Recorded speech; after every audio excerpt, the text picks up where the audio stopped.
lancé un groupe de travail au format Kaizen pour trouver des actions à comment mieux connecter les encadrants techniques aux projets professionnels des salariés en insertion.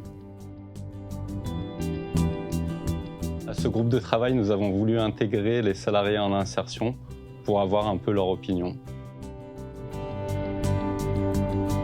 Donc, une des pistes, c'est la création d'un carnet individualisé comprenant les compétences acquises par les salariés et qui seraient partagées par les chargés d'insertion et les encadrants techniques.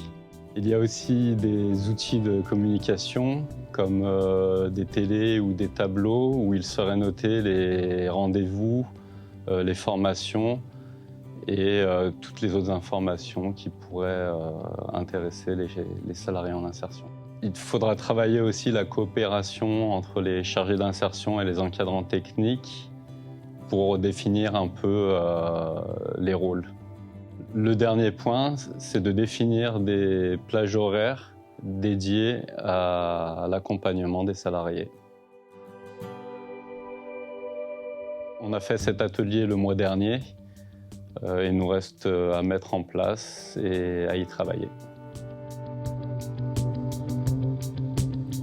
L'atelier était une première expérience pour nous. Je n'avais jamais participé à une réunion comme ça, que les chefs d'atelier nous mettaient en confiance de dire ce qu'on pensait, sans sujet tabou. Vraiment, c'était formidable. J'ai eu la chance de participer à l'atelier qu'a animé Jérôme et j'ai trouvé ça vraiment très intéressant, très chouette pour plusieurs raisons. La première, c'est toutes les actions concrètes qui sont sorties que Jérôme vous a présentées.